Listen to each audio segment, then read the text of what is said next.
ọmọ tó bá kú ìbọn ká kú sí.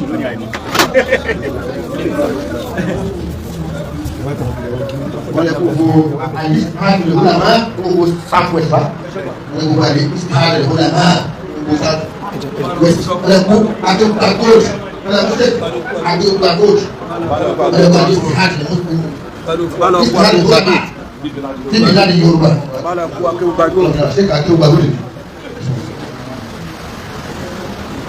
ṣe tó gbàgbọ́ sùn.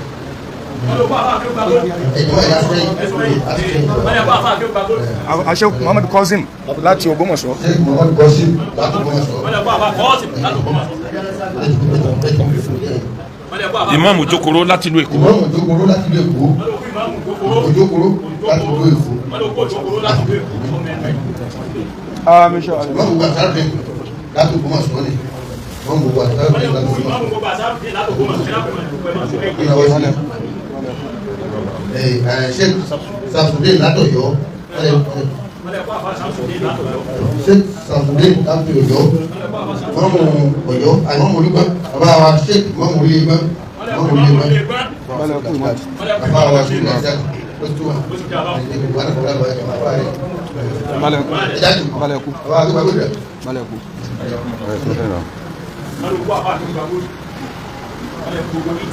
Sakama tumaini alipa mwana alipa sakama nalo ndio la brother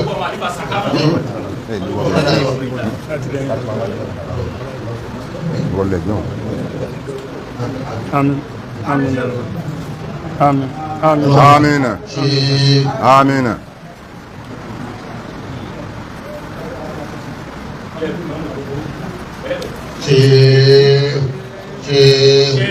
والله يعصمك من الناس لا تخاف دركا ولا تخشى ولا حول إلا بالله àwọn tó wà níwájú yìí lọ́sàn-án yìí ni àwọn ọmọ yìí. Professor Aminulayi láti. Professor Aminulayi láti. Professor Aminulayi láti. Professor. Professor bẹ́ẹ̀ ọmọ yàrá bá náà ọmọ yìí. Professor Aminulayi àti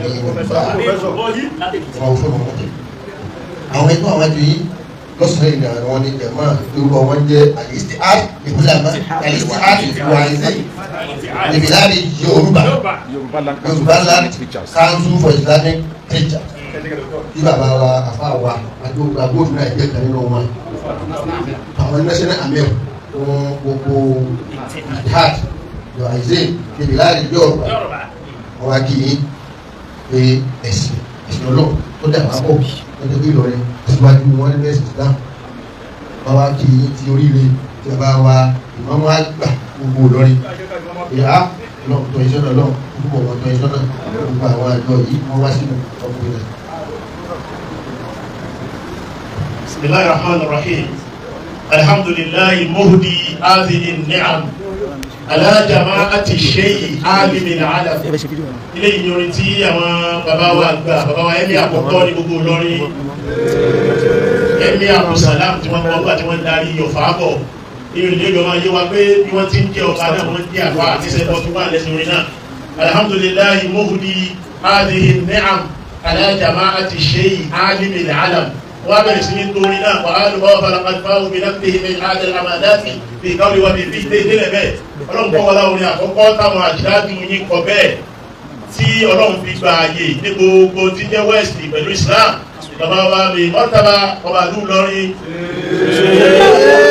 Ittihadul Warisi fi bilad Yorùbá stéètì mẹ́fà ní stéètì wa Lagos, Ògùn, Ọ̀yọ́, Oǹdó, Ọ̀ṣun and Èkìtì gbogbo tí sì jẹ́ bí wọ́n ti sọ Yorùbá ní tí àmọ́ láàmà ọ̀sẹ́ni tí ọmọ pẹ́ni tí ń gbà ara ọ̀dẹ́ ọlá àbàtà ní sí ìmọ́dọ̀ òyàn ọlá àlọ́rin hàn káàkiri gbogbo tí jẹ́lẹ̀ Yorùbá àwọn bàbá tó bí yí fọ́n sínú ilẹ̀ gbólọ́ alimunasa olóman wàdíìnà wọ́n kọ́ wọn níwọ̀n wọ́n kọ́ wọn lẹ́sìn déédéé tẹ kọ́ wọn náà ni wọ́n wá ń dá padà lónìí gbogbo ìtìjẹ́ Ittihadul Warisi wá sí bàbá wa ẹgbẹ́ àkọ́kọ́ ẹgbẹ́ Abdulsalam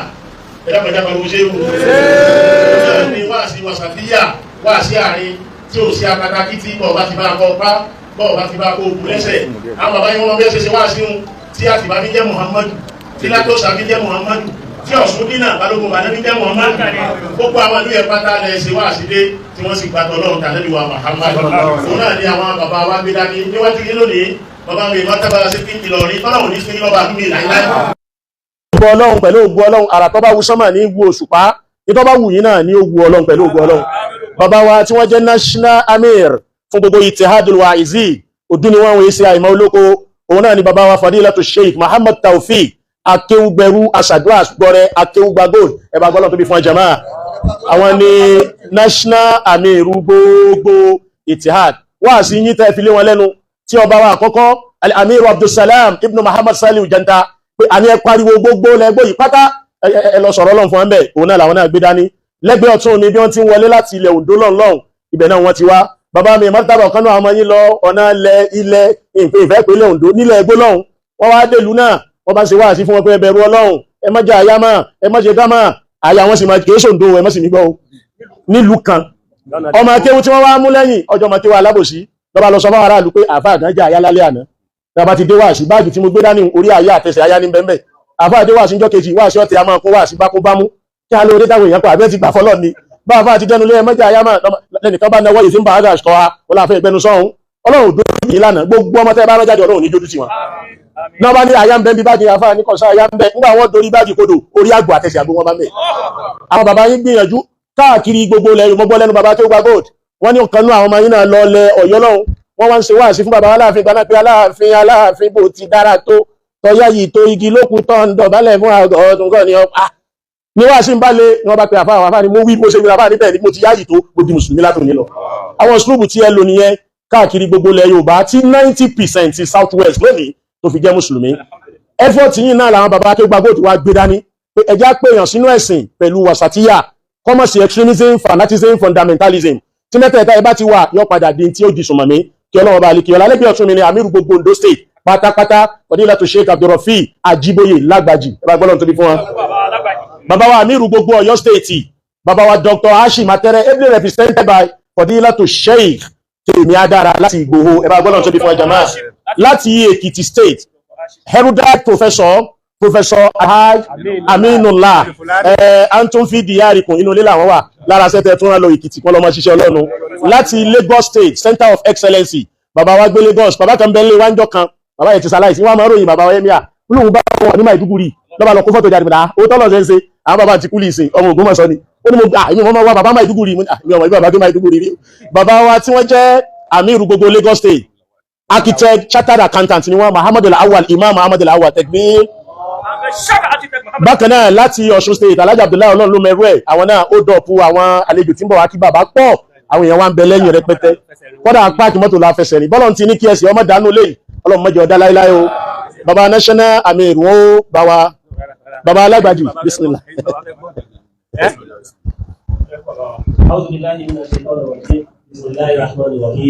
alhamdulillahi alladhi hadana li hadha wa ma kunna linahtadiya lawla an hadana Allah.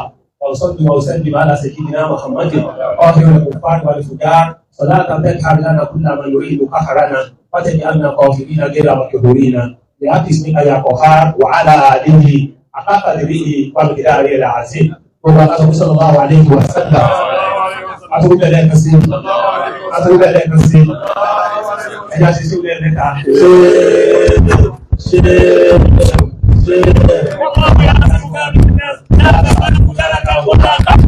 wala hawla wala quwwata illa billah. Bàbá wa tí wọ́n jẹ́ ajánásí àgbà ló gbọ́mọ̀ ìṣọwọ́ ti sọ̀rọ̀ púpọ̀ tàbí kíláàsì ní àkàfẹ́ ṣe ní orúkọ national amiruwa Alhaj Muhammadu Tawfiq Akeugba Gold ọlọ́mọṣẹ́ ìjà rí ní pẹ́ a ti wá sí ààfin láti Oǹdó tí awábùn bàbá wa gbọ́ nínú àwọn achievement tó jẹ́ ti Islam kò tí ju ọ̀sẹ̀ mẹ́ta lọ àmọ́ nígbà tí eléyìí tún wá pa gbogbo àwọn afọ́níwàsílẹ̀ Yorùbá pọ̀ tọ̀ tí bàbá wa Akeugba Gold ní dandan atúgbọ́dọ̀ wà mí àtúnfi wà mí láàárọ̀ yìí bàbá wa Akeugba Gold a kí yín pé ẹ kú oríire láti lè wà níwájú bàbá wa mẹ́bàá tábà ti gbogbo Ìlọrin àti agbègbè ẹ̀. Àwa kí gbogbo ìjókòó àkí àwọn bàbá wa kò sí nínú ìròyìn mọ́ wípé àwọn bàbá wa náà ní àáfàá fún gbogbo wa nílẹ̀ Yorùbá kò sí nínú ìròyìn mọ́. Wa ma kana min shay'in fa innaka shay'uhu wa ma kana min mawla fa innaka mawlahu. Gbogbo tí wọ́n bá ń pè ní àáfàá ńlá lénìí àwọn tí wọn kéwú lọ́dọ̀ yín wọ́n kéwú lọ́dọ̀ àwọn tó kéwú lọ́dọ̀ yín, àwọn tí wọn kéwú lọ́dọ̀ àwọn tó kéwú lọ́dọ̀ yín wọ́n kéwú lọ́dọ̀ àwọn tó kéwú lọ́dọ̀ yín. Bẹ́ẹ̀ bá wá gbà lọrin kọjá rárá yóò sì máa fẹ́ràn àwọn akéwú lọ́dọ̀ yín. Wíwá wá síbí láàárọ̀ yìí gbogbo àwọn àfọwọ́wá sílẹ̀ Yorùbá wọn ní kán kí bàbá ni. Àkọ́kọ́ nù nígbà tí bàbá ti lọ tọ́kì tí wọ́n dé wọ́n ṣẹ̀ṣẹ̀ wá kí bàbá pé bàbá káàbọ̀ nù. Ẹlẹ́ẹ̀kejì wọ́n tún wá ní kán kí bàbá wa fún ìmáàmù tuntun tí wọ́n yàn wípé tán bá kúrò bí wọ́n wà lọ kí ìmáàmù sílé. Iná ló fà á tí a fi kọ́kọ́ ya bí iná kó tó di pé wọ́n wà lọ sí ọ̀dọ̀ bàbá wa ìmáàmù tuntun. Èyí tó ṣe pàtàkì ńbẹ̀ ni wípé ipò tí Ìlọrin wà lánàá lọ́dọ̀ wa níjẹta lẹ́ni abẹ́lọ́ ipò náà ní kọ́nà jẹ́ kẹ́ máa wà títí di ọ̀túnla. Ọlọ́run títí táyé bá ń jáyé tí Islam bá ń jẹ́ Islam ipò tó ń ga náà lẹ́wà tó jẹ́ àkọ́kọ́ fani náà sì pé máa ń kẹ́nà ní ṣe ifá iná kàṣe ìwòwú gbogbo tí wọ́n bá ń pè láàfáàgbà tó bá délé yóò ṣe ànàkùn láàfún yín ni. Wà máa kẹ́nà ní mọ̀ọ́lá fá iná ka mọ̀ọ́lá o nǹkan mẹ́ta lọ́lọ́run dàpọ̀ fún lọ́rin láàyè àwọn kan náà fẹ́ ṣe bí yín àmọ́ kò ṣeé ṣe kéwú nìkan náà mọ̀ wọn ní wìláyà Ìlọrin ní wìláyà Ìlọrin mọ̀ kéwú Ìlọrin dọ́lọ́wọ́ ọba mọ̀ álímù ni wọ́n wọ̀ ṣe àrífí àmọ́ níbi álímù bẹ́ẹ̀ bí àrífí bẹ́ẹ̀ èyí máa sọ fáwọn ẹ̀pẹ́ ní àwọn adẹ́nà tó bá ní kò sí nǹkan bẹ́ẹ̀ ó kọjá níbi tí nǹkan wà ní àwa tá a gbé pẹ̀lú yín tá a ló gbogbo ògbésí ayé wa pẹ̀lú yín àmọ̀ pé nǹkan kù sí ayé àṣẹ pé àmọ̀ pé nǹkan kù sí bẹ́ẹ̀ nǹkan fi máa kù lọ́dọ̀ wa náà ìlà fi àmì sáà torí náà níparí ọ̀rọ̀ mi ọ̀rọ̀ àfáà wa ìmáàmù wa àgbà nílẹ̀ Mẹ́kà náà ní fi parí rẹ̀ ó sọ fún wa wípé ó ní al-Islam dínú rọ̀bánì ó ní lò kẹ́ náà ti àzà dínú mi gẹ́rẹ̀ láhí làfánà mi mí àti sinina màmí àkàdé yuhariba ìláwà yàfúnà wà dínú láhí bá ó ní al-Islam ó lẹ́sìn Islam àdínú rọ̀bánì ẹ̀sìn tó wá látọ̀dọ̀ Ọlọ́run ni màmí àkàdé yuhariba kò sẹ́nìkan tí ó sọ fún gbogbo ti Islam ìláwà yàfúnà àbíkó tọ̀ tán wà dínú láhí bá kí kẹ́sìn Ọlọ́run sì ṣẹ́kù nígbà tí bàbá wa àfàgbà bàbá wa alim tí wọ́n ti wá dúró ti Islam yẹn wọ́n ti dúró tí ò ní tán lọ́kùngbà tí Islam bá ṣẹ́kù àwọn náà máa ṣẹ́kù ní subhana rabbika rabbil izzati amma yasifuna wa salamu ala al-mursalin walhamdulillahi rabbil alamin.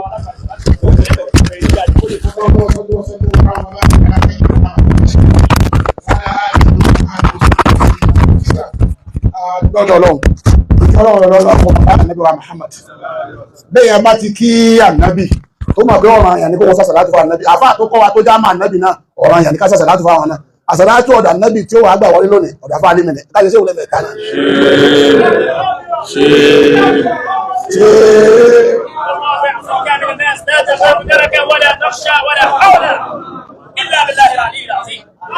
kò sí ààyè ọ̀rọ̀ níbi tí èmi wà ní lónìí torí pé bẹ́yìn ọba yọ máa lè ọ̀rọ̀ aṣọ pé bàbá dáadáa kó bí ẹni ó kílẹ̀ sí pé confirmed àwọn bàbá rẹ̀ tí wọ́n bí wa ní àwọn àwájú wọn lélẹ̀ ẹlòmíì máa ń ra iyì fúnra ara rẹ̀ ẹlòmíì tó ń ti yìí ní jọ́ ń bẹ láyé wọ́n bí máa yìí ni ẹlòmíì ra iyì ni ó sì wá ń mèké ní ìyẹn ò tán àti tí wọ́n pè ní yìí àti iyì fúnra ara rẹ̀ wájú ibi kíbla rẹ̀ la wà níbi lónìí gbogbo èyí tí àsìkò ìsọ gbogbo àwọn táwọn àti south west ìpè àti ń jíṣẹ́ tẹ́lẹ̀ àmálẹ́ mi yìí wà ń ná kò mú nàmínà ní mórísẹ̀ léèna àbálẹ́ ìnáwó ní ká sọ bẹ́ẹ̀ fún yín lóko àwọn bàbá pé látẹ̀lé lọ ọlọ́run stamp sẹ́yìn so ọlọ́run pé ọlọ́run àbíkà àwọn àti àwọn àwájú wọn tó ṣe pé iṣẹ́ wọn làwa àwa ní okùn tí wọ́n ta síta tọ́lọ́ sì ní kí a máa ríṣẹ́ rí mú wálé ààyè yìí ọlọ́run ọdún bàjẹ́ láyé ààyè yìí ọlọ́run àwọn bàbá wọn àgbàlagbà wọn ní wákàtí kan tí wọ́n máa dá wọn ní gbogbo tó dára àti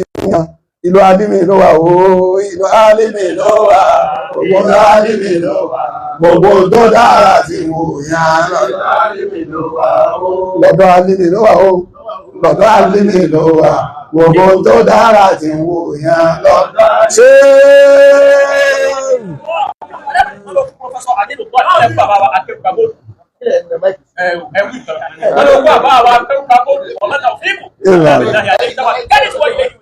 You must stop.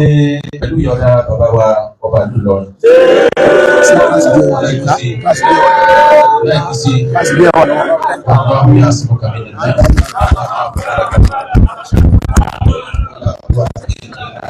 Léde ìpẹ́lẹ̀ kẹta tó ní àǹfààní àti ìgbà tí bàbá wa láàfin Adéyẹmí tí wọ́n wá ní early 19 something àjọ̀dọ́dọ̀ bàbá wa bá lọ́rin.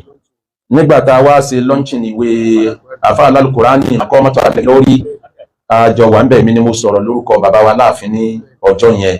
Eléyìí wá ní ẹlẹ́ẹ̀kẹta tí mo ní àǹfààní oríire ńlá yìí. Mo ti sọ pé mi ò lọ́rọ̀ tí màá sọ níbí ju pé inú mi dùn. Adẹ̀gbọ́n lọ́dọ̀ bàbá wa pé àsìkò mẹ́ta kéjà ọmọ sọ̀rọ̀ tínú ẹ̀dá bá dùn jù tínú ẹ̀dá bá ń bànújẹ́ jù ìkẹta ní tẹ́dá bá ń bínú jù.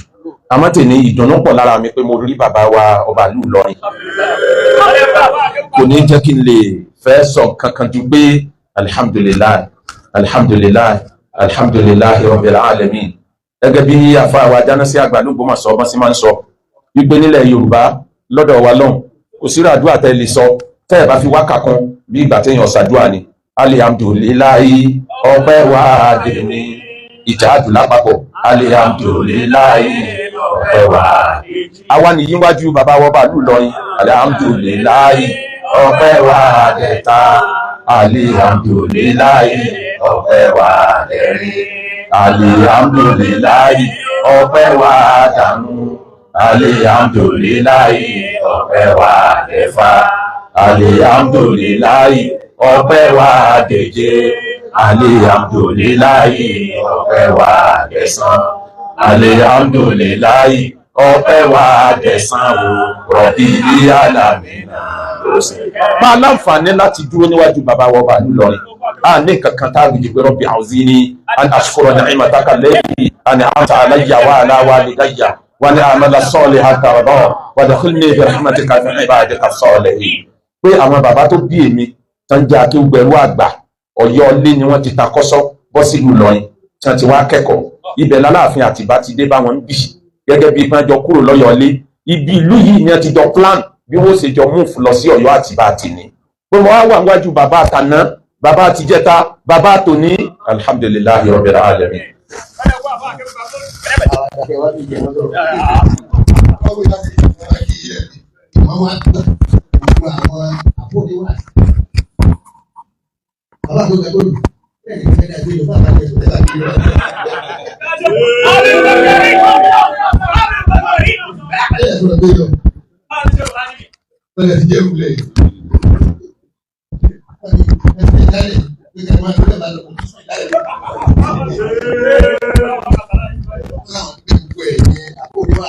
Gbogbo ilẹ̀ Yorùbá wọ́n láwọn dúpẹ́ lọ́wọ́ yín lẹ kú ọ̀rọ̀ ẹ̀sìn, wọ́n lẹ kú ọ̀rọ̀ ọmọ, wọ́n lẹ kú ọ̀rọ̀ ànábì sallallahu alaihi wasallam. Wọ́n lọ́lọ́ ní ṣe gbogbo ẹ̀. Wọ́n lẹ́yìn náà mọ̀ pọ́lọ́ ní ṣe gbogbo ló sì ní gbogbo ẹ̀ lọ́dọ̀ ẹ̀yin tẹ́ ń preach Islam káàkiri ẹ̀ mọ̀ pé Islam ti sọ gbogbo ẹ̀ tán. Kò sí nǹkan ọ̀hún láyé tí ẹ̀ fi gbádùn ayé tó lè ráyé lò tí ò sínú Al-Qur'ani Karim. Wọ́n láwọn dúpẹ́ lọ́wọ́ gbogbo ẹ̀yin jihad waizin fèbíláàdì Yorùbá. Wọ́n ní ìjọ yín kò ní bàjẹ́, kò ní tú, kò ní dàrú. Wọ́n ní àlùbáríkà tí ń bẹ lára ẹnìkọ̀ọ̀kan yín tí ẹ fi gbẹ́sìn ró báyìí Ọlọ́run jẹ́ ní ìkàlẹ́ kàárọ̀. Wọ́n ní bẹ́ẹ̀ ni àwọn ọmọ ẹnìkọ̀ọ̀kan yín wọ́n yanjú lójú ẹ̀mí yín nínú ẹ̀sìn Islam. Wọ́n là dúpẹ́ ẹ̀fẹ́ wá kí àwọn àti mọ́mọ́ àgbà gbogbo Ìlọrin. Wọ́n ló túmọ̀ sí pé ẹ̀sìn ló dà wá pọ̀, ẹ̀sìn náà ní gbogbo ẹ̀sìn tẹ̀lé ànábì ló so wá pọ̀, ẹ fi wá kí àwọn ọmọ ìyá yín nílọrin. Wọ́n ní bẹ́ẹ̀ ni ẹ ṣeun, wọ́n lè ṣeré bẹ́ẹ̀, wọ́n lè ṣeré bẹ́ẹ̀ púpọ̀ pé bẹ́ẹ̀ lọ́mọ ọkùnrin ẹ ṣeré bẹ́ẹ̀, wọ́n lè ṣe àdẹ̀ṣe tẹ wá ètò ànábì wá.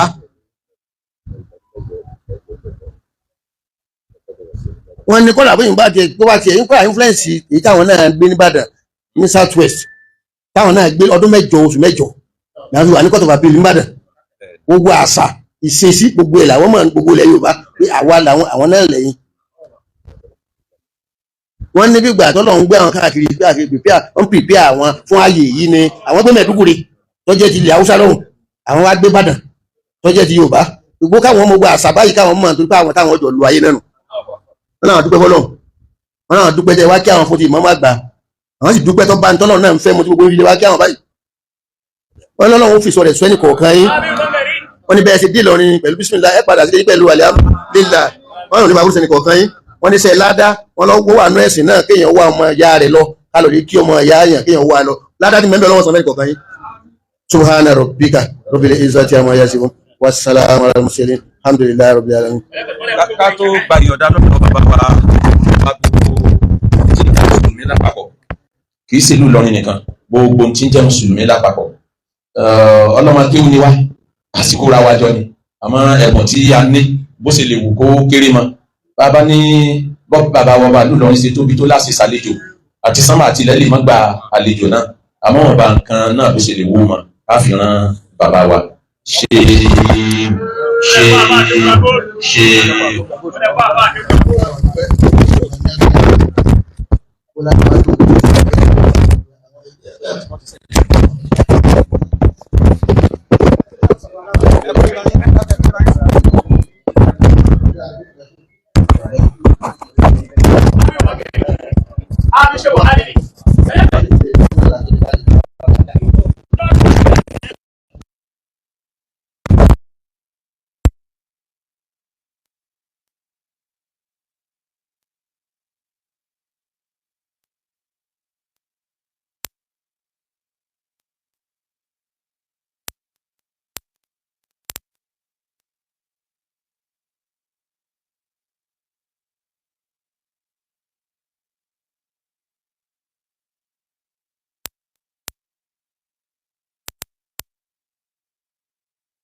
Abi ubangare.